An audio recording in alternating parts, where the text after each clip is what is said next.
الحمدللہ نحمدہ ونصلی علی رسولہ الکریم. شاعر کا شعر ہے تمتع من شمیم عرار نجد فما بعد العشیۃ من عرار. نجد کی ایک خوشبودار بوٹی ہے جو رات کے وقت خوشبو دیتی ہے اور صبح کے وقت خوشبو ختم. جیسے ہماری رات کی رانی مشہور خوشبو ہے. شاعر نے کہا ہے کہ اس خوشبو سے رات کے وقت فائدہ اٹھا لو, صبح کا سورج طلوع ہوتے ہی خوشبو ختم ہو جائے. تو جو رمضان کی خوشبو ہے, رمضان میں جو اللہ نے ہدایت کے فیصلے کیے ہیں اور رمضان میں جس طرح سے عبادت میں دل لگتا ہے اور دینی باتیں سننے میں دل لگتا ہے, تو اس کا فائدہ آپ رمضان میں ہی اٹھا لیں. اس لیے بیان جو سننے آتے ہیں پابندی سے سنا کریں, چاہے فیس بک پہ سن رہے ہیں, یوٹیوب پہ سن رہے ہیں, یہاں سن رہے ہیں. ایک ہوتا ہے لائیو اور ایک ہوتا ہے لائیو. جیسے طفیلی تھا نا اور ایک طفیلی تھا, تو ایسے ہی لائیو وہ ہوتا ہے جو فیس بک پہ جا رہا ہے, اور لائیو کیا ہے, سامنے بیٹھ کے سن رہے ہیں. تو چھٹیاں نہ کیا کریں, ناغے نہ کیا کریں, صحیح ہے نا. شوق اور رغبت سے سنا کریں. جب آنکھ بند ہوگی نا, آنکھ بند ہوگی پھر پتہ چلے گا. اللہ نے الحمد سے لے کے الناس تک پورا قرآن ایسے ہی نازل نہیں کر دیا. آج ہم نے قرآن میں آیتیں پڑھی ہیں, سورہ مومنون کا آخری رکوع کو گھر جا کے پڑھیں. فرمایا حتی اذا جاء احدهم الموت, جب تم میں سے کسی کی موت کا وقت آئے گا نا, پھر پتہ ہی کیا جذبات ہوں گے. رب ارجعون, اے اللہ ایک مہلت دے دے, واپس لوٹا دے. موت کی بھی ایک کیفیت وہ ہوتی ہے کہ جب آپ پورے ہوش میں ہوتے ہیں, اور ایک کیفیت وہ ہوتی ہے جب برزخ کی چیزیں آپ کو نظر آنا شروع ہو جاتی ہیں. دیکھو جیسے ہم جب سونے کے لیے لیٹتے ہیں, ایک کنڈیشن وہ ہوتی ہے کہ ہم بالکل ہوش میں ہوتے ہیں, سب گھر والوں کو دیکھ رہے ہوتے ہیں. ایک کنڈیشن وہ ہوتی ہے جب بالکل نیند میں چلے جاتے ہیں اور دنیا سے ہمارا رابطہ منقطع ہو جاتا ہے, خواب دیکھ رہے ہوتے ہیں. اور ایک اس کے درمیان کی حالت ہوتی ہے, آدھے جاگ رہے ہیں اور آدھے سو رہے ہیں, آدھے ادھر بھی ہیں اور ایک آنکھ ادھر ہے اور ایک آنکھ خواب میں ہے. ٹھیک ہے. تو یہ جو درمیانی پوزیشن ہے نا, یہ جیسے نیند کی حالت میں ہوتی ہے, ایسے ہی موت کے وقت ایک کنڈیشن ایسی آتی ہے کہ انسان بالکل درمیانی حالت میں ہوتا ہے, بالکل درمیانی ہوتا ہے. اور اس حالت میں اس کی توجہ اپنے گھر کی طرف بھی ہوتی ہے, اور اسے برزخ کی وہ چیزیں نظر آنا شروع ہوتی ہیں جن کو اللہ نے غیب کا علم قرار دیا ہے, کہ جن پر بغیر دیکھے ایمان لانا ہے. ایک چھوٹی سی بات کر دوں, ایک صاحب اشکال کرنے لگے, آج کل ایتھیسٹ جو ہے نا, ایتھیسٹ اس وہ بہت پھیل رہے ہیں. ایتھیزم جو ہے نا بہت زیادہ پھیل رہا ہے. تو ایک صاحب کو ایک اشکال تھا, کہنے لگے ہمیں جو غیب پر ایمان لانے کا حکم ہے بغیر دیکھے, تو ہندو بھی تو غیب پر ایمان رکھتا ہے, ہندو بتوں کو مانتا ہے غیب پر, بس اس کے بڑوں نے کہہ دیا, تو ہمیں اللہ نے رسول نے کہہ دیا, ہم بھی ویسے ہی مان لے آئے. تو ہندو میں اور وہ بھی تو غیب پر ایمان لاتا ہے, پھر اس کا کیا قصور ہے؟ تو غیب پر ایمان کا مطلب یہ نہیں ہے جو وہ صاحب سمجھیں. ایک غیب وہ ہوتا ہے جس پر کوئی دلیل نہ ہو, اور ایک غیب وہ ہوتا ہے جس پر کوئی دلیل موجود ہو. ہندو ایمان لاتے ہیں, اس کے برحق ہونے کی ان کے پاس کوئی دلیل نہیں ہے. ہم جس غیب پر ایمان لاتے ہیں اس کے برحق ہونے کی ہمارے پاس دلیل موجود ہے. وہ کیا ہے کہ ہمیں جس نے خبر دی ہے اس کے سچے ہونے کی دلیل ہمارے پاس موجود ہے.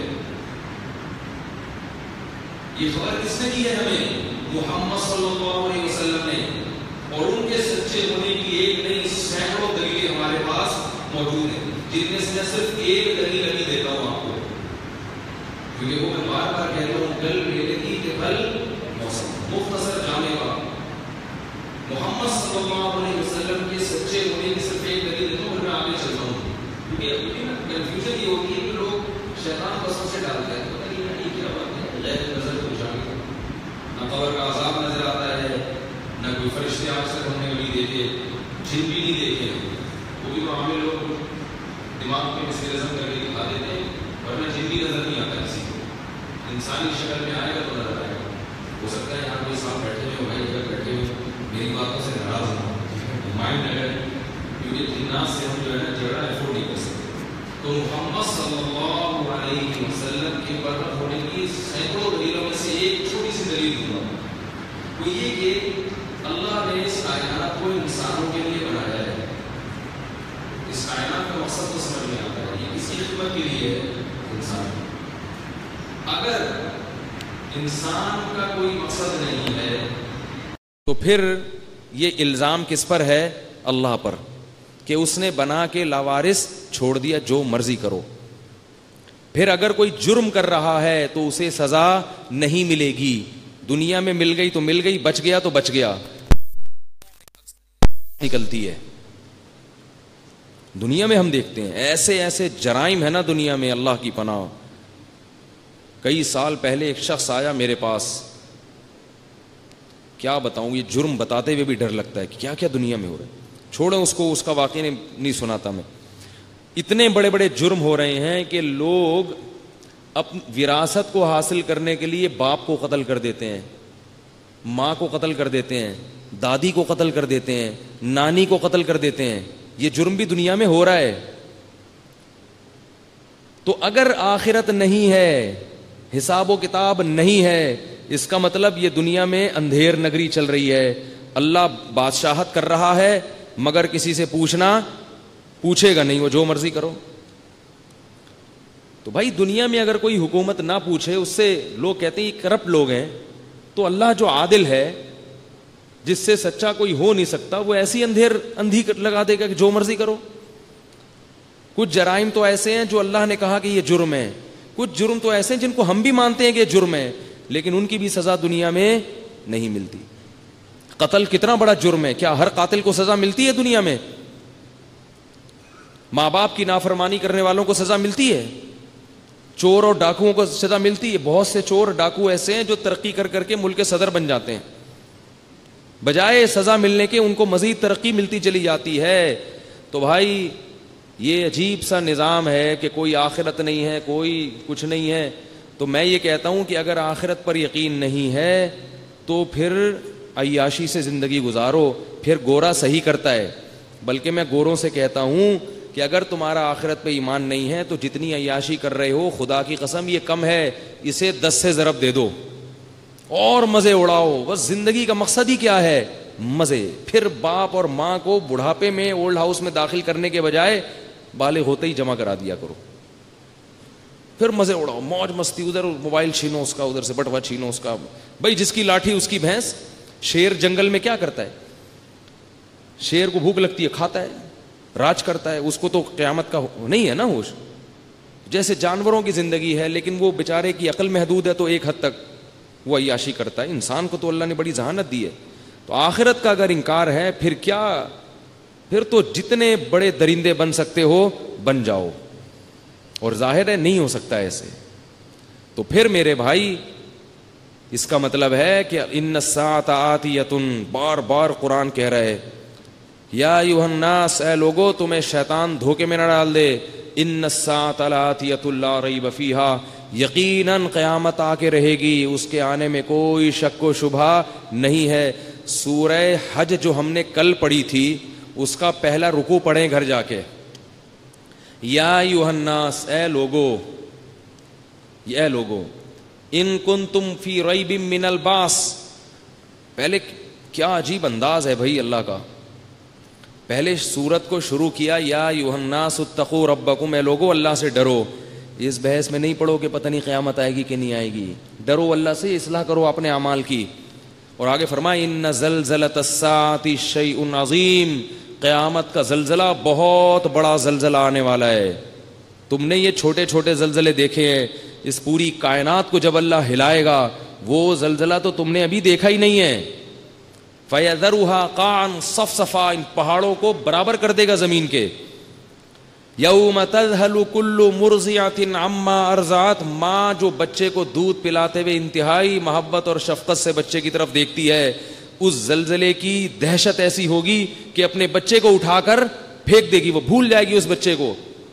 وَتَضَعُ كُلُّ ذَاتِ حَمْلٍ حَمْلَهَا، ہر حمل والی چاہے وہ انسان ہو یا عورت یا جانور ہو اپنے حمل کو خوف سے گرا دے گی. وَتَرَى النَّاسَ سُكَارَىٰ، اور تم دیکھو گے کہ لوگوں کی عقلیں کام نہیں کر رہی, وہ مدہوش ہیں. وما ہم بسکارا, حالانکہ وہ نشے میں نہیں ہوں گے. ولکن عذاب اللہ شدید, اللہ کا عذاب بہت سخت ہوگا. اب جب یہ آیتیں پڑھی جاتی ہیں تو جو ایتھیسٹ لوگ ہیں نا, جو دہری ہیں, وہ فضول بحثیں کرنے لگتے ہیں. فضول بحثیں, ابے یہ سب فضول باتیں ہیں, ابے یہ مولویوں نے بنائی ہوئی باتیں ہیں, ابے کوئی خدا نہیں ہے, لائف کو انجوائے کرو, یہ کیا تمہیں محدود سوچ دی جا رہی ہے. تو اللہ نے اس کا جواب دیا, وَمِنَ النَّاسِ مَن يُجَادِلُ فِي اللَّهِ بِغَيْرِ علم, بہت سے لوگ دنیا میں ایسے ہیں جو اللہ کے بارے میں بغیر علم اور بغیر دلیل کے جھگڑا کرتے ہیں. اللہ انہیں کوئی بات کہتا ہے تو جھگڑتے ہیں, اس اللہ کی بات کو تسلیم نہیں کرتے. وَيَتَّبِعُ كُلَّ شَيْطَانٍ مَرِيدٍ, اور مردود شیطان کے پیچھے چلتے ہیں. كُتِبَ عَلَيْهِ أَنَّهُ مَن تَوَلَّاهُ, ہم نے یہ بات لکھ دی ہے کہ جو شیطان کو دوست بنائے گا. ایک ضمیر کی آواز ہوتی ہے, ایک شیطان کی آواز ہوتی ہے. ضمیر کی آواز پر لبیک کہنا چاہیے, اس کو ماننا چاہیے. اور ایک نیگیٹو سوچ ہوتی ہے, وہ کس کی طرف سے ہوتی ہے؟ شیطان کی طرف سے. آپ کو شیطان نظر نہیں آتا, وہ نیگیٹو سوچ تو نظر آتی ہے نا آپ کو کہ کوئی میرے اندر مثبت بھی چیزیں ہیں اور منفی بھی ہیں. تو جو دہریے لوگ ہیں وہ منفی پہلو کو ترجیح دیتے ہیں اور اپنے ضمیر کی آواز کو کچل دیتے ہیں, حالانکہ ان کا ضمیر بھی کہہ رہا ہوتا ہے کہ اس قدر ان خدمت کرنے والا کو, یہ جو کائنات ہمارے کام میں لگی ہوئی ہے اور یہ سب کچھ ہو رہا ہے, یقیناً کوئی ہے جو یہ سب کچھ کر رہا ہے, کوئی ہے. آج میں نے ایک عجیب, میں تو ہر چیز کو بڑے غور سے دیکھتا ہوں. ہمارے گھر میں 2 بچے گھوم رہے ہیں بلی کے, ایک مصیبت بن گئی ہے ہمارے لیے. وہ تھیلے میں بند ہی نہیں ہو رہے کسی سے. مسجد کے خادم کو لایا, بھائی اس کو تھیلے میں بند کر کے کہیں دور پھینک کر آؤ یار, یہ گھر میں اب بڑے ہو رہے ہیں, اب یہ جو ہے نا, کیونکہ اوپر والے پورشن میں کچی جگہ ہے نہیں, اور پکی جگہ پہ ہی جو کرنا ہوتا ہے انہوں نے کر دیتے ہیں. اب یہ تو گند پھیل رہا ہے. کچی جگہ ہوتی تو کئی چلو اوپر کا پورشن ہے اس میں نہیں ہو رہا یہ مسئلہ. میں نے عجیب منظر دیکھا اور بار بار دیکھتا ہوں میں, بلی کہاں کہاں سے ان کے لیے گوشت کے ٹکڑے اٹھا کے لاتی ہے. یہ کس نے سکھایا اس کو بھائی؟ یہ خود سے ہے کیا؟ کہاں سے آیا یہ؟ پھر اس بلی کے بچے کو دیکھا, اس کو کچی جگہ نہیں ملتی, اس نے جو اپنا گند کرنا تھا کیا, اس کے بعد وہ مٹی تلاش کر رہا ہے بچہ اس کے اوپر ڈالنے کے لیے. گھر والوں نے مجھ سے پوچھا اس نے کہاں سے سیکھا ہے بھائی, اس نے کبھی دیکھا ہے کسی کو یہ؟ اس نے ابھی تک مٹی دیکھی نہیں ہے. ان بچوں نے, بلی کے بچوں نے مٹی ابھی تک دیکھی نہیں ہے. فرش پہ کر دیا نا انہوں نے صحن میں, اب تلاش کر رہا ہے مٹی, وہ ادھر ادھر ویسے ہی جو ہے نا وہ فرش پہ پاؤں مار رہا ہے, چھوٹا سا بچہ. یہ کیا خود سے سیکھا ہے اس نے؟ اسے جہاں جہاں بدبو آ رہی ہے وہ کہہ رہا ہے اس کو چھپاؤ, اور بلی اس وقت تک اپنی گندگی پر مٹی پھینکتی رہتی ہے جب تک بدبو آنا ختم نہیں ہوتی.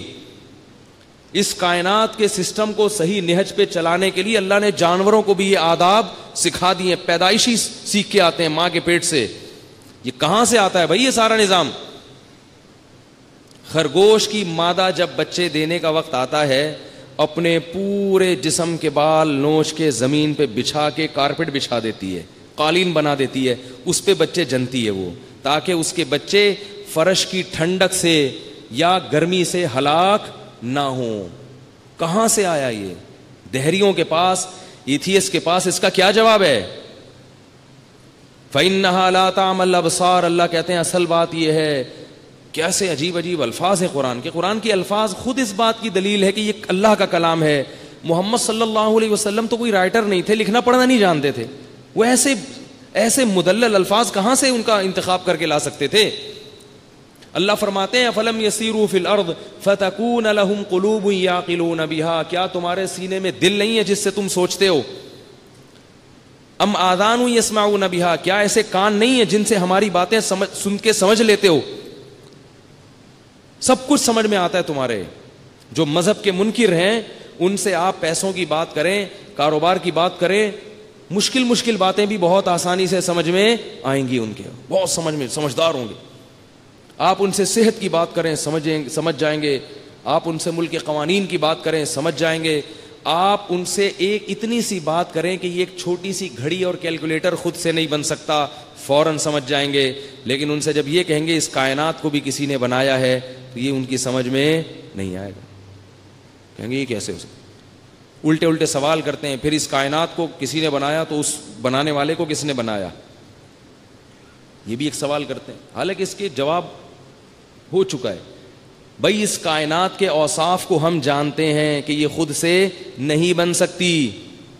بنانے والے کی ذات کو ہم اس کی باریکیوں کو نہیں جانتے, کیونکہ اگر آپ کسی بنانے والے کو ہمیشہ سے نہیں مانتے تو اس کائنات کو ہمیشہ سے ماننا پڑے گا. تو یہ عجیب بات ہے کہ اللہ کا خود سے ہونا تو سمجھ میں نہیں آ رہا, اس کائنات کا خود سے ہونا سمجھ میں آ رہا ہے. یہ ایسے ہی ہے نا جیسے بارش سے بھاگا اور پرنالے کے نیچے آ کے کھڑا ہو گیا. یعنی ایک اشکال سے بھاگے ہیں, اس سے بڑے اشکال میں آ کے پڑ گئے ہیں. اس اشکال کا جواب تو کہہ رہے نہیں سمجھ میں آتا کہ اللہ کو خود سے کیسے ہے ہمیشہ سے, لیکن یہ سمجھ میں آتا ہے کہ کائنات کیا ہے, یہ خود سے ہمیشہ سے, اس کو کسی نے نہیں بنایا. تو بھائی اللہ کی ذات کی باریکیوں کو ہم نہیں جانتے. وہ ایسا ہے کہ ہمیشہ سے ہے, وہ ہو سکتا ہے, ہمیں کیا پتا وہ کیسا ہے.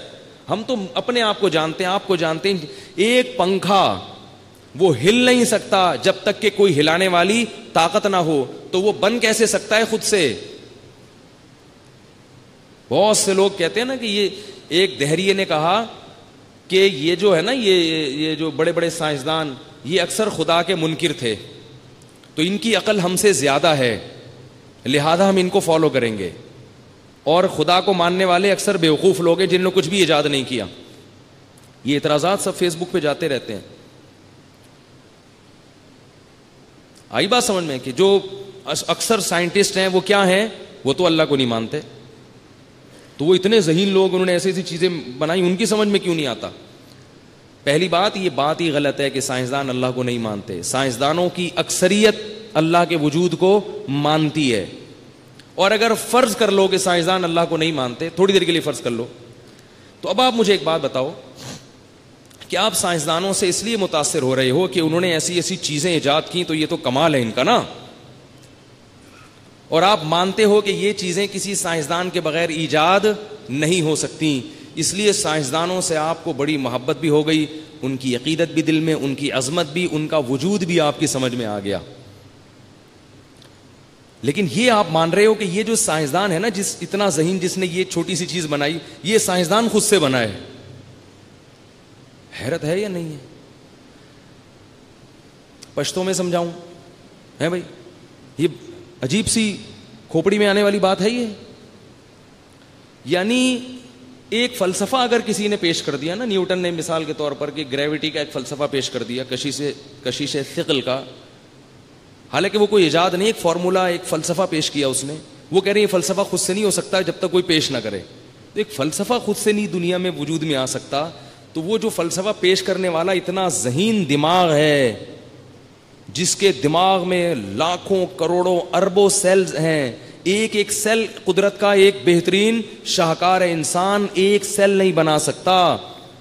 یہ جو سیل کے اندر ہوتا ہے نا سائٹوپلازم, اور جو مرکزہ ہوتا ہے جو بالکل انڈے کی جیسے زردی ہوتی ہے, اور اس میں ایک سائٹوپلازم ہوتا ہے, تو یہ چھوٹے چھوٹے ہمارے کروڑوں ہیں دماغ کے اندر, کروڑوں اربوں کھربوں ہیں, اور ایک ایک اتنا پیچیدہ ہے کہ سائنسدان کہتے ہیں کہ یہ خود سے بننے والا نہیں ہے. اتنا پیچیدہ سسٹم ہے, اتنا پیچیدہ. ایک کھوپڑی میں اللہ نے پورا دماغ لا کے فٹ کر دیا, سوچتا ہے, سمجھتا ہے, دیکھتا ہے. تو یہ عجیب بات ہے کہ سائنسدانوں سے تو عظمت اور محبت ہے اور ان کے دین پہ چل رہے ہیں, لیکن سائنسدان کے بارے میں فرض کر لیے کہ یہ خود بخود اتفاق سے وجود میں آ گئے, یہ اتفاق سے وجود میں آ گئے. ایسا نہیں ہوتا بھائی. اللہ کہے گا کہ جب سائنس کی بنائی ہوئی چیزوں کی وجہ سے تمہیں سائنس سے محبت تھی, تو سائنسدان کو جس نے بنایا اس رب سے تمہیں محبت کیوں نہیں تھی, وہ کیوں سمجھ میں نہیں آ رہا تھا. تو پتہ ہے کیوں سمجھ میں نہیں آتا دہریوں کے یہ سب باتیں ہیں؟ میں بتاؤں آپ کو, بتا دوں ہے بھائی. کتنے پیسے دو گے؟ فری میں سنتے ہو آگے بھائی.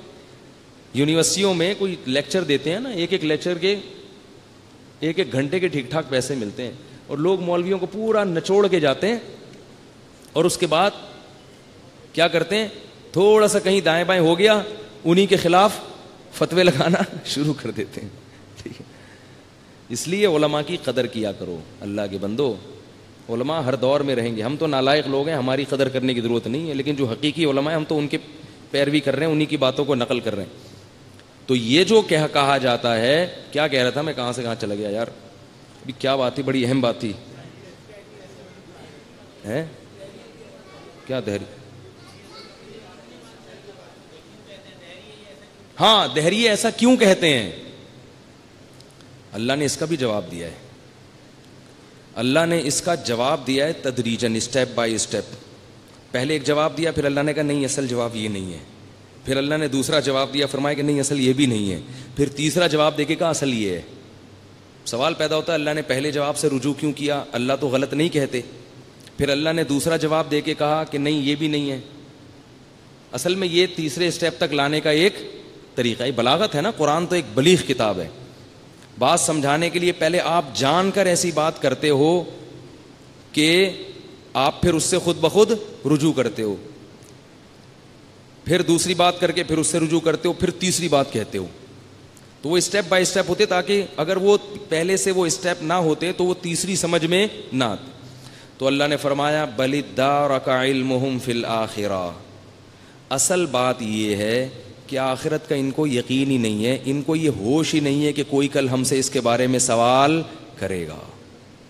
کیونکہ جس چیز کے بارے میں انسان کو یہ ہوتا ہے نا کہ کچھ سوال ہوگا نہیں ہوگا, اس میں تو غور و فکر کرتا ہے.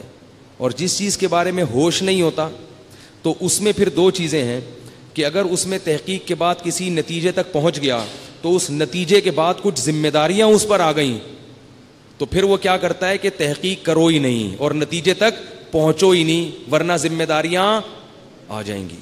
اور جب ذمہ داریاں آئیں گی تو پھر قیامت کے دن اس کا حساب و کتاب دینا پڑے گا. اس کی مثال ایسے ہے جیسے آپ کے ابا گم گئے تھے, بچپن میں بچھڑ گئے. اب آپ تلاش کریں گے بھائی ابا مل جائیں, اچھا ہے, نہیں ملے کیا کریں, اب مایوس ہو گئے. لیکن ایک دن آپ نے ابا کے فضائل پر بیان سنا کہ یار باپ اگر ہونا تو اس کی اتنی خدمت کرنی پڑتی ہے, اس کو صبح اتنی دفعہ پاؤں دبانے پڑتے ہیں, دوپہر اس کو آرام کا خیال, پھر اس کے لیے خرچہ, پھر اس کا پانی, وہ اتنے حقوق آپ نے سنے, اس کے اتنے حقوق سنے کہ اب آپ اس چاہت میں ہو کہ اللہ کرے میرے ابا مجھے ملے ہی نہیں. ٹھیک ہے نا. اب آپ کیا کرو گے؟ جس جوش اور جذبے سے پہلے ابا کی تلاش جاری تھی وہ جذبہ آہستہ آہستہ کیا پڑ جائے گا؟ ماں. ٹھیک ہے نا. آپ کہو گے یار مل گئے تو پھر اتنی ذمہ داریاں, یہ تو بڑھاپے میں, اب جو ملیں گے تو بوڑھے ہی ہو چکے ہوں گے اب تک تو اب آپ کیا کرتے ہو, یار رہنے دو. لیکن اگر آپ کو یہ یقین ہو کہ میں نے ابا کو تلاش کر کے نہیں پہچانا تو قیامت کے دن مجھ سے سوال ہوگا, تو اگر یقین ہوگا تو نہ چاہتے ہوئے بھی پھر تلاش دوبارہ شروع کر دو گے. تو اگر ابا سے کوئی مفاد ہے لازمی تلاش کرو گے. مفاد کیا بھائی؟ ابا ملیں گے تو پراپرٹی میرے نام ہو جائے گی, پھر تو ایڑی چوٹی کا زور لگا دو گے. اور اگر ابا غریب تھے, آپ کو پتا ہے کوئی پراپرٹی نہیں ہے, تو پھر دو صورتیں ہیں. خدمت کا شوق نہیں ہے, نہ خدمت کے فضائل سنے, تو بھی جنرل نالج کے لیے ابا کو تلاش کر لو گے کہ بھائی چلو اچھا ہے, میری نالج میں اضافہ ہو جائے, لوگوں کو بتانے میں اچھا ہو جائے گا میرے ابا ہیں.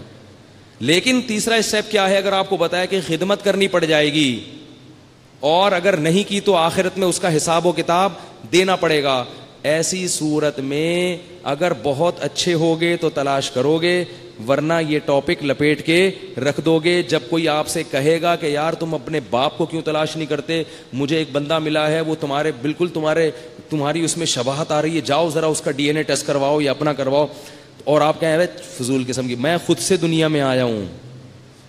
سب لوگ ابا اماں کے ساتھ آتے ہیں, لیکن میں ایسے جیسے آدم علیہ السلام آئے تھے نا, تو جیسے آدم علیہ السلام نہ ابا تھے نہ ان کی اماں تھیں, ویسے ہی آئے. تو میں بھی ایک دن ہوا یہ کہ پتلا بنا, آنکھیں لگیں, ٹانگیں لگیں, گھٹنے لگے, ناک لگی, کان لگے, پھیپڑے لگے, اور ایک دم سے وجود میں آ گیا. اور اگر کوئی کہے نہیں ایسا نہیں ہو سکتا, تو آپ کہیں ایسا پھر ایسا نہیں ہوا گا, پھر کروڑوں سال میں بن کے آ گیا ہوں گا میں. وہ اتفاق سے کہیں انگلی بن گئی ہوگی, پھر ٹانگ لگ گئی ہوگی, پھر چپک گئے ہوں گے تو بن گیا. ہوا ہے کچھ, یار چھوڑو اس, یہ فضول باتیں میرے سامنے, یہ ملاؤں کی باتیں میرے سامنے مت کیا کرو. بالکل یہی حساب مذہب کا انکار کرنے والوں کے ساتھ ہوتا ہے. ویسے بڑے ذہین ہیں, بال کی کھال اتارنا جانتے ہیں, کوئی ٹاپک ان کو دے دو مشکل سے مشکل, 2-3 گھنٹے بحث کر کے اس کا ایسا تنقیہ کرتے ہیں, ایسی تنقیح کرتے ہیں کہ دودھ کا دودھ پانی کا پانی کر دیتے ہیں.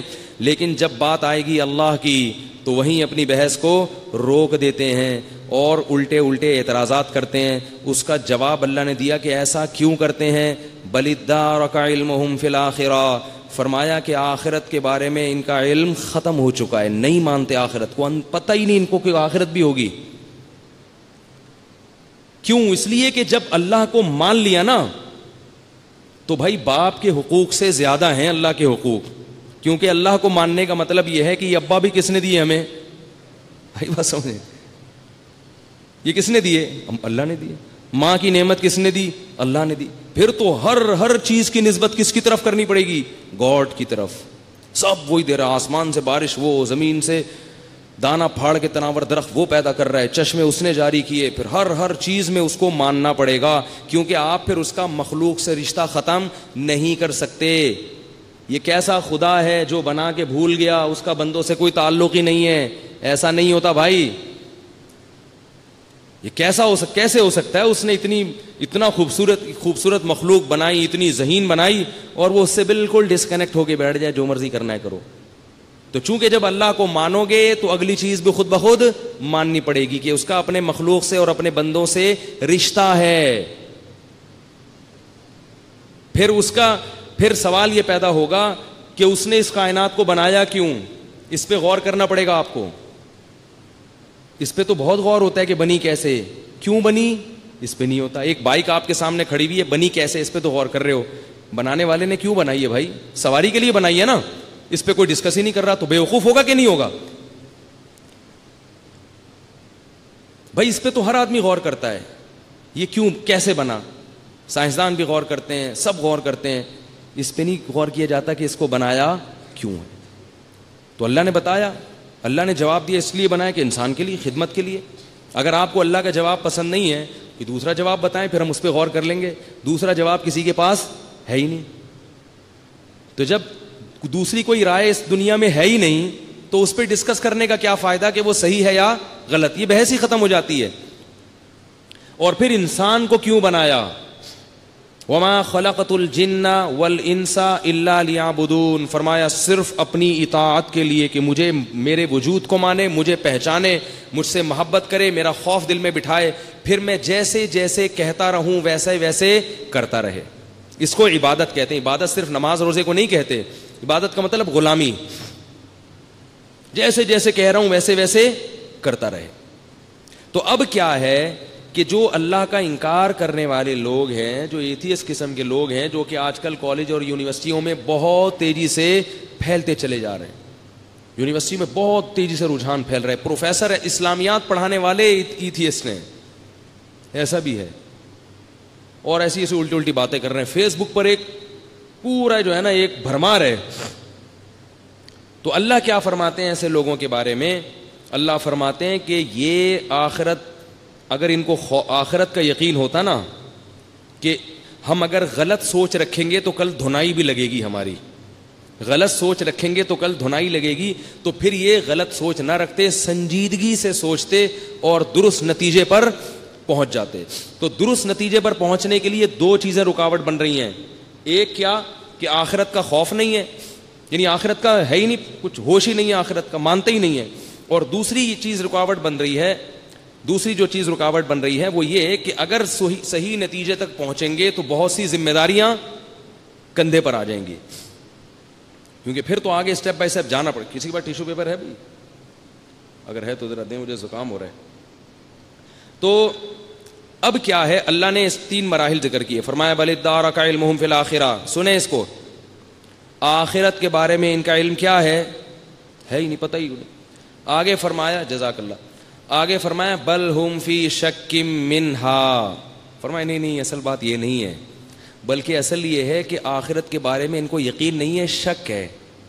ان کے ضمیر تھوڑا تھوڑا ان کو ملامت کرتا ہے کہ کچھ ہو بھی سکتا ہے. بھائی جب یہ سوچتے ہیں نا اس بارے میں تو ضمیر ان کو کہتا ہے کہ بیٹا کچھ چکر ہے ایسا، یہ اتنا غلط، یہ جو مذہب کی بات ہے نا کہ مرنے کے بعد حساب ہے کچھ، تو پہلے اسٹیپ سے اوپر آ گئے نا اللہ تعالیٰ کے. بھائی پہلے تو یہ کہ ہے ہی نہیں ان کو کچھ، اب اللہ کہہ رہے ہیں کہ نہیں اصل بات یہ نہیں ہے، اصل یہ ہے کہ شک ہے، یقین نہیں ہے.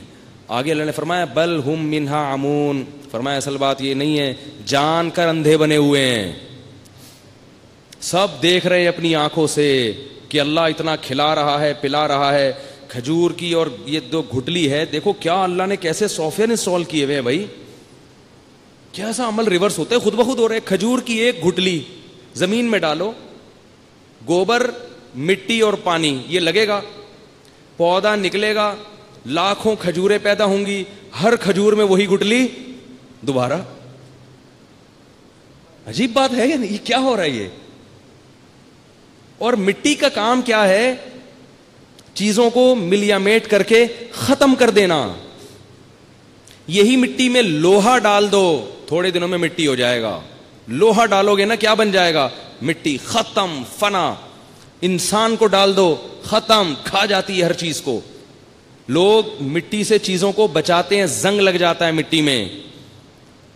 اللہ نے چاہا کہ اسی مٹی کو میں ایسا کر دوں گا کہ بجائے موت دینے کے حیات دینا شروع کر دے گی. تو یہ جو گھٹلی ہے کھجور کی، اس میں ایسے سافٹ ویئر خود بخود انسٹال ہو گئے. بھلا ایک چھوٹا سا کمپیوٹر، بہت ہی سادہ ونڈو 98 جس کو اب کوئی بھی استعمال نہیں کرتا. ونڈو 98 تو دیکھی ہوگی نا، بلکہ اس سے پہلے بھی ایک آتا تھا، وہ ایسا ڈبہ سا رکھا ہوتا تھا، اس پہ ہر چیز خود سمجھانی پڑتی تھی اس کو. آدمی کتنا سمجھاتا تھا، آدمی کہتا یار اس سے بہتر میں کسی بندے کو بٹھا کے سمجھا لیتا. ٹھیک ہے نا. 486 کیلکولیٹر کو دیکھ لینا، 2 ضرب 2 لکھتے ہیں جواب 4 آتا ہے. کتنی سادہ مشین ہے کیلکولیٹر. جب یہ ایجاد ہوا تھا نا اتنا بڑا تھا، پورے کمرے کے جتنا، اس پہ پورے ہتھوڑوں سے نا وہ مارتے تھے بٹن پہ، ڈھونگ کر کے 4 پہ مارا. اتنے بڑے بڑے بٹن تھے، پورا بندہ لا کے بٹھا دیتے تھے بٹن کے اوپر، پھر وہ دبتا تھا. زیادہ ہو گئی، چلتا ہے. ٹھیک ہے نا. تو اتنا تو چلتا ہے نا، تھوڑا سا تڑکا لگانے دیا کرے یار. تو اب مجھے ایک بات بتاؤ کہ وہ اتنی بڑی مشین ڈبہ ایجاد ہوا، وہ جناب خود سے نہیں بن سکتا. تو یہ گھٹلی خود بخود اس کے اندر ایسے سافٹ ویئر آ گئے، بالکل کھول کے دیکھیں کچھ بھی نہیں ہے اس کے اندر. کیا زمین میں ڈلتی ہے؟ گوبر، مٹی، پانی. اللہ نے کیسا کہا؟ سنوان وغیر سنوان یسقا بماء واحد، ایک پانی ہے جو سب کو پلایا جا رہا ہے. وَنُفَضِّلُ بَعْضَهَا عَلَى بَعْضٍ فِي الْأُكُلِ، لیکن ان کے ذائقوں میں اختلاف دیکھو. إِنَّ فِي ذَلِكَ لَآيَاتٍ لِقَوْمٍ يَتَفَكَّرُونَ، فرمایا غور و فکر کرنے والوں کے لیے اس میں بڑی بڑی نشانیاں ہیں، بڑی بڑی نشانیاں ہیں. بشرطے کہ غور تو کرو صحیح سمت میں. تمہیں خواہشات نفسانیاں اس طرف آنے نہیں دیتی. تو اللہ کیا کہتے ہیں؟ اچھا آم کی گٹلی کو دیکھو، ایک گٹلی ہے، وہ پھر گٹلی سے درخت ہوگا، پھر ہوتے ہوتے ہوتے ہوتے ہزاروں آم، پھر 1000 آم میں، ہر آم میں وہی والی گٹلی، ویسی پھر گٹلی. کیسا گھوم رہا ہے یہ چکر، گھومتے گھومتے پھر واپس. اور پھر رزق کے دروازے کیسے کھولتا ہے اللہ. ایک آم کی گٹلی سے ہزاروں آم، اور ہر آم میں ایک گٹلی موجود، اور پھر ان میں سے ہر گٹلی ہزاروں آم پیدا کرنے کی. تو ایسے رزق ملٹی پلائی ہو رہا ہے. اس لیے رزق ختم ہونے کا دنیا میں کوئی چانس نہیں ہے. یہ نہ سمجھیں کہ آبادی بڑھے گی تو رزق ختم ہو جائے گا، یہ بھی حماقت کی اور بے وقوفی کی باتیں ہیں. نہیں ختم ہونے والا. نہ زمین اتنی چھوٹی ہے کہ آبادی کی وجہ سے چھوٹی پڑ جائے. سفر کر کے دیکھیں، دنیا میں اتنی بڑی بڑی زمینیں خالی پڑی ہوئی ہیں کہ اگر انسانوں کی آبادی برساتی مینڈکوں کی طرح بھی بڑھنا شروع ہو جائے نا، یہ زمین چھوٹی پڑنے والی نہیں ہے. تبھی تو اللہ نے فرمایا وَكَانَ الْإِنسَانُ قَطُورًا، فرمایا انسان کا دل بہت چھوٹا ہے، بڑا کنجوس ہے، ظرف بہت چھوٹا ہے. ایسے ڈرنے لگتا ہے چھوٹی چھوٹی باتوں پہ، پتہ نہیں کہاں سے کھاؤں گا، کہاں سے ہوگا. بہت ہے، اتنا اللہ نے پیدا کیا ہے زمین میں. یہ جو ہے نا مالتھس، اس نے آج سے 200-250 سال پہلے نظریہ پیش کیا تھا مالتھس نے، کہ اتنی تیزی سے آبادی بڑھ رہی ہے کہ 100 سال کے بعد رزق کیا ہو جائے گا؟ کم پڑ جائے گا. 100 کے بجائے کتنے سال ہو گئے؟ 200 سال. ماہرین معیشت، یہاں کے نہیں یورپ کے، یہاں والے تو اکثر سب نہیں، جو میرا بیان سن رہے ہیں وہ نہیں، اس کے علاوہ وہ کیا کرتے ہیں؟ بس دم ہلاتے ہیں. وہ جو یورپ کے ماہرین معیشت ہیں وہ کیا کہتے ہیں کہ مالتھس نے جو پیش گوئی کی تھی 100% غلط ثابت ہوئی ہے وہ. بلکہ آج انسانی تاریخ میں جتنا بہترین رزق انسان کو وافر مقدار میں مل رہا ہے، ماضی میں کبھی بھی نہیں ملا. یہ ماہرین معیشت کہتے ہیں. خیر, تو میں یہ عرض کر رہا تھا کہ اللہ فرماتے ہیں بل ادارک علمہم فی الآخرہ, اصل بات یہ ہے کہ آخرت کے بارے میں بیچاروں کو پتہ ہی نہیں ہے. فرمایا بل ہم فی شک منہا, فرمایا نہیں تھوڑا تھوڑا شک ہے. فرمایا بات اصل میں یہ ہے بل ہم منہا عمون, جان کر اندھے بنے ہوئے ہیں, آنکھیں بند کر کے گزرتے ہیں, چیزیں کھاتے ہیں غور نہیں کرتے کہاں سے آ رہی ہے. کھاؤ بس, آم بھی کھاؤ, سیب بھی کھاؤ, پپیتے بھی کھاؤ, ناشپاتی بھی کھاؤ. بچوں کو پیدا ہوتے دیکھ رہے ہیں کہ فوراً ماں کی چھاتیوں میں دودھ آتا ہے بھائی, یہ تو نارمل ہے بھائی, آتا ہے نا.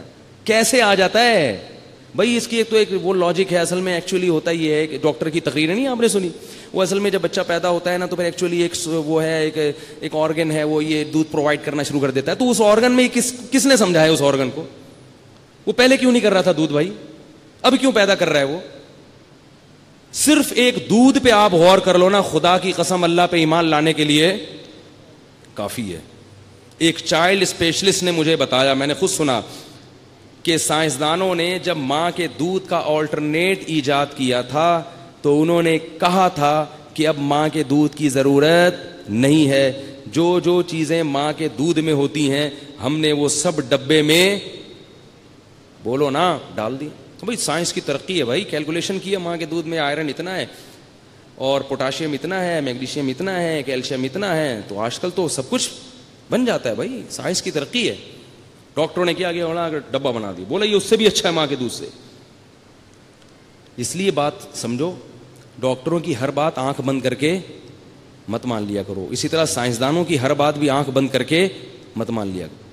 بہت سے سائنسدان اپنی باتوں سے رجوع کرتے ہیں, نیچر پہ چلو, فطرت پہ, فطرت کا کوئی آلٹرنیٹ نہیں ہے. سائنسدان رجوع کر لیں گے مگر اللہ رجوع نہیں کرے گا. جو چیز اللہ نے جس کے لیے بنائی ہے نا اس کو ویسے ہی رہنے دو. تو اب میں نے خود ایک چائلڈ اسپیشلسٹ کراچی کے بہت بڑے, انہوں نے بتایا کہ یہ پہلے خود معاشرے میں رائج کیا, پھر ڈاکٹروں نے رجوع کیا, بولا نہیں بھائی ماں کے دودھ کا نعم البدل ہے ہی نہیں.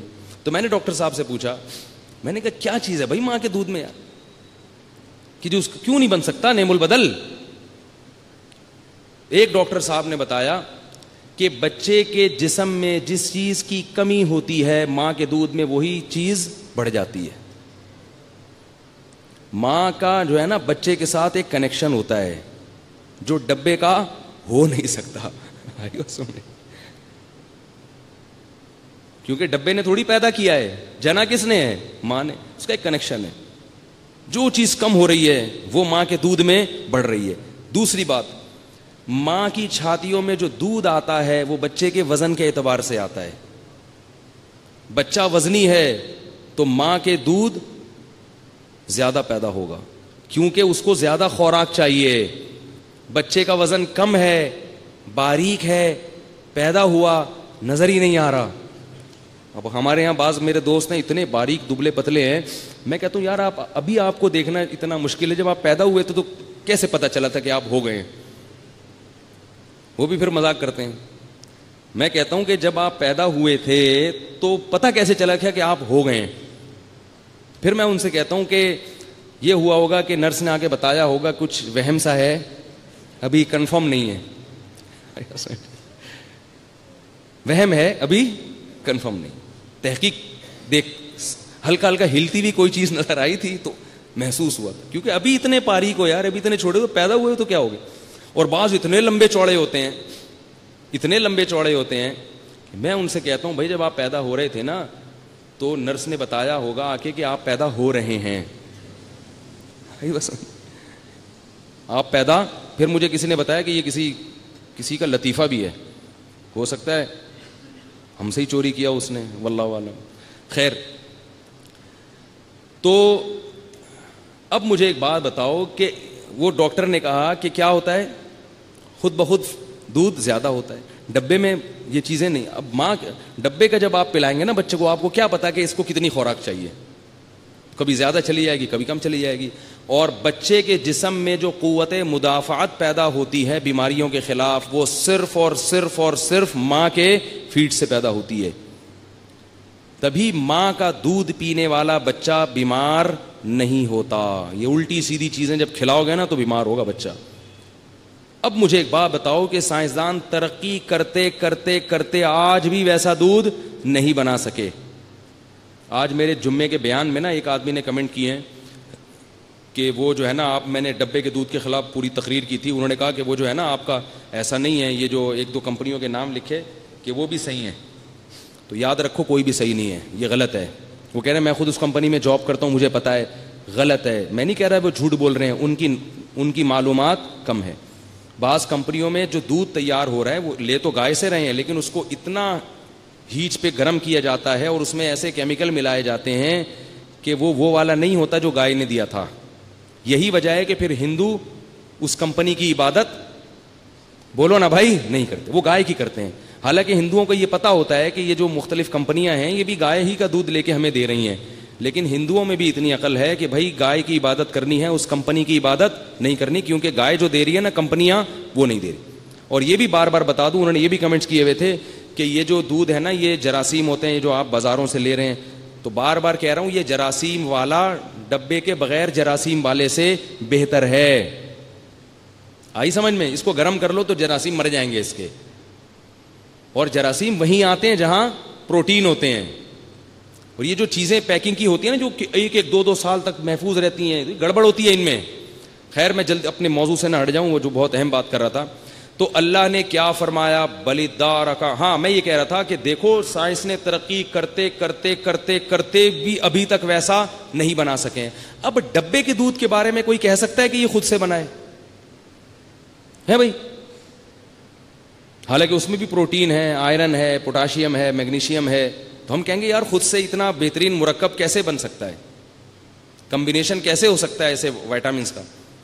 تو جب خود سے ایک ڈبے کے دودھ کا کمبینیشن نہیں ہو سکتا, حالانکہ وہ اتنا مفید نہیں ہے, تو ماں کا دودھ خود سے پیدا کیسے ہو سکتا ہے؟ یہ کیسے ہو سکتا ہے بھائی, جو اتنا مفید ہے کہ اس سے بہتر کوئی چیز ابھی تک بنی نہیں ہے. اور پھر فطرت کی ہر چیز میں یاد رکھو ایک ایسا اللہ نے توازن رکھا ہے کہ اگر اس پہ نہیں چلو گے تو برباد ہو جاؤ گے. مائیں آج بچے جننے سے بھی اپنے آپ کو دور رکھتی ہیں اور فیڈ کرانے سے بھی. یہ دونوں چیزیں عورت کی صحت کا بیڑا غرق کر دیتی ہیں, کیونکہ جو ذمہ داری اللہ نے آپ کے کندھوں پہ ڈالی ہے اگر آپ اس کو نہیں نبھاؤ گی تو آپ کی صحت صحیح ہونے کے بجائے خراب ہو جائے گی.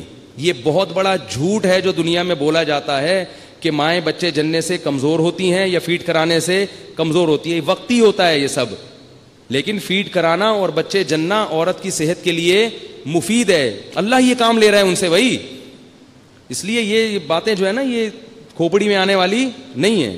عمریں لمبی ہوتی ہیں ان عورتوں کی, ہاں وقتی طور پہ کمزوری ضرور ہوتی ہے, تو اس کا حل یہ کہ کھایا پیا جائے. اب آج کل خواتین کی ایکسرسائز کی باتیں ہو رہی ہیں, جاگنگ کریں, سوئمنگ کریں, ٹھیک ہے بعض لوگ اس کے قائل ہیں, لیکن یاد رکھو اللہ نے عورت کو گھر کی چار دیواری کے لیے بنایا. اب ذرا ٹیکنیکل بات ہے, غور سے سننا. کیا بات ہے یہ ٹیکنیکل, غور سے سننا. دیکھو ہم جب کھاتے پیتے ہیں نا, ہم جب کھاتے پیتے ہیں تو بچپن میں جتنا مرضی کھائیں وہ ٹھا کر کے لگتا ہے جسم میں, اور اس سے ہماری کیا ہوتی ہے گروتھ, مرد ہو یا عورت, وہ ایسے تیزی سے بڑھتے ہیں. لہذا بچپن میں زیادہ کھاؤ نقصان نہیں ہے. رات کو خاص طور پہ کھا کے بچے کو لازمی سنائیں, کیونکہ رات کو اس کی گروتھ ہوتی ہے. لیکن ایک وقت کے بعد آ کے وہ گروتھ رک جاتی ہے اور خوراک بڑھ جاتی ہے. بچہ کم کھاتا ہے اور بڑا زیادہ کھاتا ہے.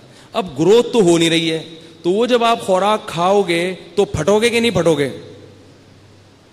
ہم بچپن میں اتنا نہیں کھاتے تھے جتنا اب کھاتے ہیں, تو اس خوراک کا یوٹیلائز ہونا ضروری ہے. تو قدرت کا بنایا ہوا نظام ہے جس کا کوئی آلٹرنیٹ نہیں ہے. قدرت نے اس خوراک کو یوٹیلائز کرنے کے لیے مرد کے لیے کوئی اور انتظام رکھا اور عورت کے لیے کوئی اور انتظام رکھا. مرد کے لیے کیا انتظام رکھا کہ وہ نکاح کرے, اس سے بھی اس کی توانائی کیا ہوگی, یوٹیلائز ہوگی. دوسرا محنت مزدوری کے کام کرے. اگر وہ کمپیوٹر پہ بیٹھا ہوا بٹن ٹھش پش کر سارا دن کرتا رہتا ہے تو پھر اس کو مشورہ دیا جائے گا بھائی کیا کرو, جاگنگ کرو, مصنوعی ورزش کرو. نہیں کرے گا تو دھماکے کے ساتھ پڑ جائے گا, موٹا ہوتا ہوتا ہوتا کولیسٹرول بڑھے گا, ایک دن اخبار میں آ جائے گا. خواتین کو کیونکہ اللہ نے گھر کی چار دیواری کے لیے بنایا ہے, ہوم میکر بنایا ہے. وقرنا فی بیوتکن, اللہ نے کہا کہ گھروں میں رہو. اگر خواتین کے لیے بھی یہی ایکٹیویٹیز ہوتی کہ وہ بھی محنت مزدوری کے کام کریں اور گھومیں پھریں اور یہ کریں اور وہاں جائیں پھر وہاں جائیں پھر وہ پارک میں بھاگیں پھر ادھر سوئمنگ کریں پھر یہ بھاگیں پھر یہ کریں, تو پھر گھر جو فطری نظام ہے نا جو اللہ دینا چاہ رہے ہیں انسانوں کو, وہ نظام کیا ہو جاتا, تلپٹ. مرد بھی بے سکون, کولیسٹرول اس وجہ سے تو کم ہو جائے گا کہ آپ نے ایکسرسائز کر لی, لیکن جو ٹینشن ہوگی نا نیچرل لائف سے ہٹ گئے, اس ٹینشن کی وجہ سے پھر کولیسٹرول بڑھنا شروع ہو جائے گا. کیونکہ نیچرل لائف نہیں ہے نا, گھر میں آپ آ رہے ہیں تو بیگم ہی نہیں ہے, وہ گئی بھی ہے یا دونوں ہی گئے ہوئے ہیں, تو گھر کس مقصد کے لیے. تو اللہ تعالیٰ نے عورت کی جو انرجی ہے نا اس کو یوٹیلائز کرنے کے لیے, تاکہ اس پہ موٹاپا نہ آئے, اس پہ چربی نہ چڑھے, اس کو اللہ تعالیٰ نے اس کا انتظام کیا کہ وہ بچے کی ولادت کے عمل سے گزرتی ہے اور بچے کو فیڈ کراتی ہے. فیڈ کرانے والی عورت, اس کے چربی جسم پہ آ ہی نہیں سکتی, جتنا مرضی کھا لے, کیونکہ جب خواتین بچوں کو فیڈ کراتی ہیں بھوک ڈبل ہو جاتی ہے, کیونکہ فیڈ کرانے میں ٹھیک ٹھاک انرجی ان کی سرو ہوتی ہے. تو جب انرجی سرو ہوگی تو 4 پراٹھے کھا لیں, موٹاپا نہیں آئے گا. اب وہ خواتین اس چکر میں کہ یہ تو بڑی ٹینشن, اور ڈاکٹر نے ایکچولی منع کیا ہوا ہے کہ نہیں ابھی آپ کی صحت اجازت نہیں, نتیجہ کیا نکلتا ہے, ڈائٹنگ کرنی پڑتی ہے پھر ان کو. اور وہ ڈائٹنگ ہوتی ہے, اس کو ایک تو کرنا بڑا مشکل ہے, ڈائٹنگ کرنا اچھا آسان کام تھوڑی ہے, آپ رزق سے محروم ہو جاتے ہو بھائی. اتنی ساری چیزیں اللہ نے پیدا کی آپ بس یہ 2-3 چیزیں دیکھ سکتے ہو, سونگ سکتے ہو, باقی نہیں. اور پھر ان کو کتنی محنت ہے جاگنگ کرنا ان کے لیے. یہ جو واکنگ ہو رہی ہے نا, اس سے کچھ بھی نہیں ہوتا. پارک میں دیکھتا ہوں کہ مرد اور خواتین واکنگ کر رہے ہوتے ہیں, ایسے جا رہے ہوتے ہیں جیسے پتہ نہیں کوئی پی پا کے نا کوئی چل رہا ہوتا. وہ محنت کرنی پڑتی ہے ٹھیک ٹھاک, اتنی انرجی صرف کرنی پڑے گی جتنی فیڈ کرانے میں, اور وہ آسان کام نہیں ہے.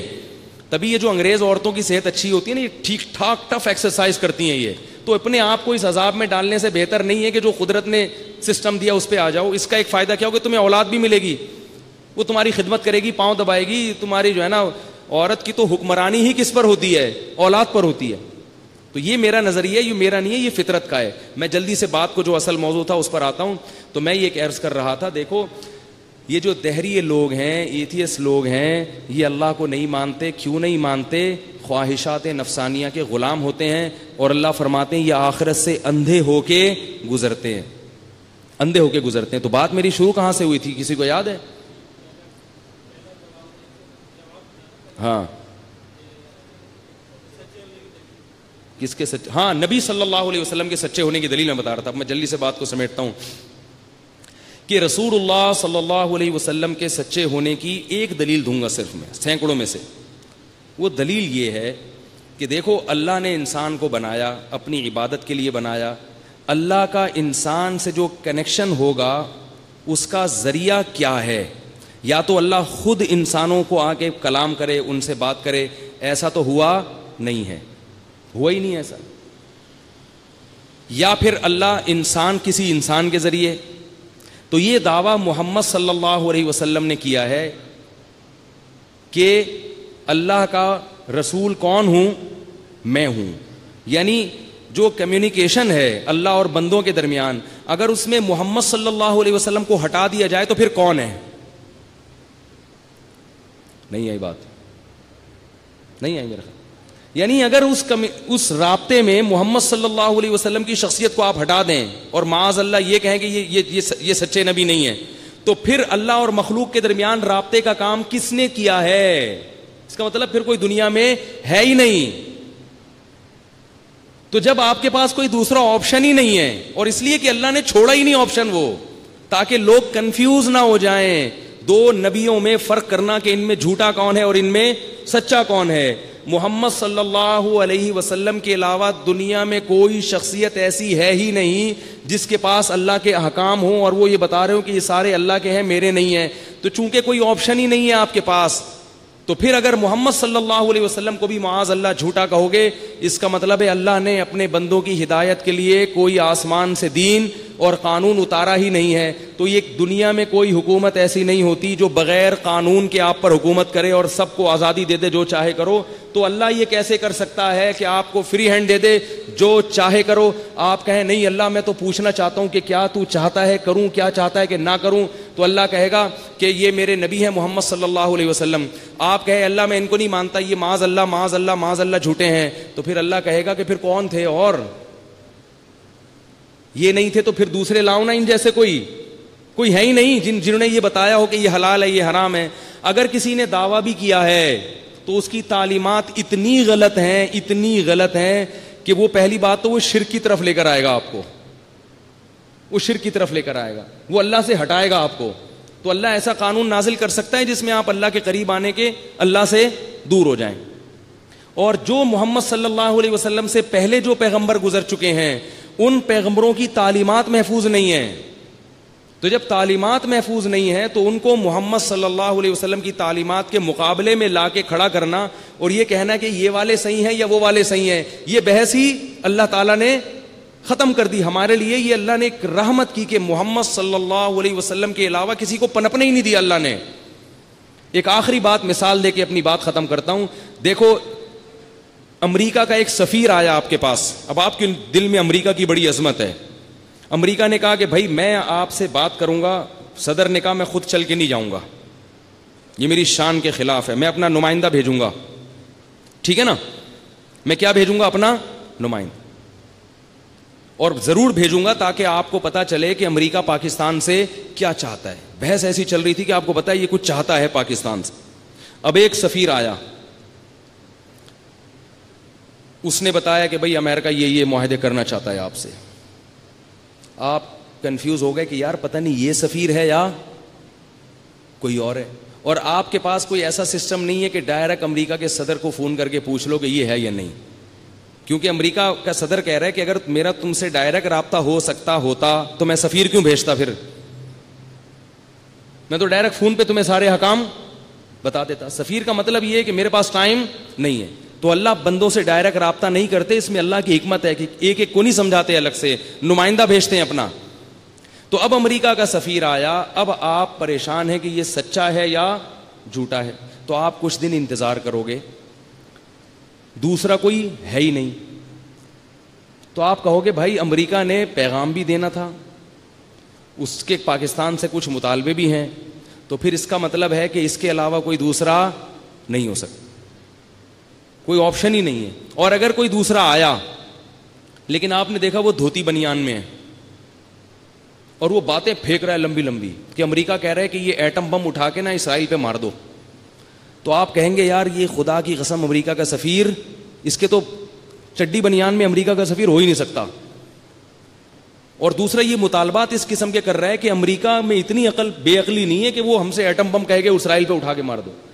تو محمد صلی اللہ علیہ وسلم کے سوا جس نے بھی نبوت کا دعویٰ کیا اس کا حلیہ بتا دیتا تھا کہ یہ نبی نہیں ہو سکتا. اس کی باتیں, مرزا غلام احمد کی باتیں آپ دیکھو نا, اس کی کتابیں پڑھ کے دیکھو, آپ کو یہ شریف انسان نہیں تھا, پیغمبر تو بہت دور کی بات ہے. دوسرا ان کی تعلیمات ایسی ہیں کہ وہ تعلیمات خدا کی ہو ہی نہیں سکتی, وہ اتنی غلط تعلیمات ہیں. تو آپ کے پاس جب کوئی نبی کے علاوہ محمد صلی اللہ علیہ وسلم کے علاوہ آپشن ہی نہیں ہے, کوئی بھی دنیا میں کوئی کہتا ہے نا کہ نہیں میرے پاس ایک الگ سے گاڈ کے احکام ہیں جو خدا نے کہا ہے کہ یہ کرو, تو آپ اس سے پوچھیں کہ کہاں سے آئے تمہارے پاس, وہ جواب نہیں دے سکتا. یہودی عیسائی کہتے ہیں کہ ہمارے پاس ہیں, لیکن یہودی عیسائی خود مانتے ہیں کہ وہ تحریف شدہ ہیں, ان کی نسبت موسیٰ اور عیسیٰ علیہ السلام کی طرف یقینی نہیں ہے, ان کی تعلیمات میں تضاد ہے, تضاد. تو بھائی ہمارے پاس کوئی آپشن ہی نہیں ہے محمد صلی اللہ علیہ وسلم کے علاوہ. اور قرآن نے کہا ہے کہ کوئی مجھ پر نبوت کا دعویٰ کرے اور وہ ایسا ہو دیکھنے میں لگے کہ یہ نبی ہے, اگر وہ جھوٹی بات کرے گا تو ہم اس کو پنپنے نہیں دیں گے. تو اللہ نے محمد صلی اللہ علیہ وسلم کو پنپنے کیوں دیا؟ پچھلے پیغمبروں میں تو چلو اس لیے ان کی دعوت نہیں چلی کہ نیا نبی آ جاتا تھا, لیکن محمد صلی اللہ علیہ وسلم کے بعد تو کوئی نبی نہیں ہے. 1400 سال سے محمد صلی اللہ علیہ وسلم کی تعلیمات سورج کی طرح چمک رہی ہیں. 1400 سال پہلے بھی رمضان آتا تھا, مسلمان صبح صادق سے لے کے غروب آفتاب تک روزے سے ہوتے تھے. آج بھی 1400 سال کے بعد بھی ایسا ہے. یہود و نصارہ سے پوچھو کہ تمہارے روزے کب ہوتے ہیں, ان کو پتہ ہی کوئی نہیں ہوگا. کیسے رکھنے ہیں یہ بھی نہیں پتا ہوگا, تراویح کیا ہوتی ہے, قرآن کیا ہوتا ہے, تورات کیا ہوتی ہے, کچھ پتہ نہیں ہے, تو آپ کے پاس کوئی نبی کے علاوہ آپشن ہے ہی نہیں, اللہ نے چھوڑا ہی نہیں ہے. تو یہ ایک دلیل ہے. اس لیے اپنے ایمان کو مضبوط کرو, اور اس بحث میں پڑھنے کے بجائے جو کہ یہ ہے صحیح ہے غلط ہے, آگے بڑھنے کی کوشش کرو, ورنہ قیامت کے دن کیا ہوگی, حسرت آپ کہو گے لوگ کہاں سے کہاں نکل گئے اللہ کی فرما برداری کر کے, اور میں اسی شک و شبہ میں مبتلا رہا کہ پتہ نہیں اللہ ہے کہ نہیں ہے, نبی سچے ہیں کہ نہیں ہیں, اللہ کی باتیں ٹھیک ہے کہ نہیں ہیں. تو چھوڑ دو یہ وسوسے. میں اس لیے بار بار اس پہ کہہ رہا ہوں کہ یونیورسٹیوں میں بڑا دماغ, لمس یونیورسٹی میں ایسے ایسے دہریے پیدا ہو گئے نا, مذہب کا پوچھا جاتا ہے, لکھتے ہیں کہ ہم ایتھیسٹ ہیں, یہ لکھا جا رہا ہے. تو جو اوپر کا طبقہ ہے نا, اور جب یہ جائے گا بیوروکریسی میں, اور جب یہ جائے گا بڑے بڑے عہدوں پر, تو یہ وہاں کیا پھیلائے گا, یہ یہی پھیلائے گا. اس لیے اپنے ایمان کو مضبوط رکھیں اور اللہ کا شکر ادا کریں کہ اللہ نے ہمیں مسلمان بنائے. اللہ تعالی ہم سب کو سمجھنے کی, عمل کرنے کی توفیق عطا فرمائے. پھر کل سے انشاءاللہ دوبارہ پیغمبروں کا سلسلہ شروع کر دیں گے. اصل تو وہ موضوع تھا نا, تو یہ بھی ٹھیک ہے.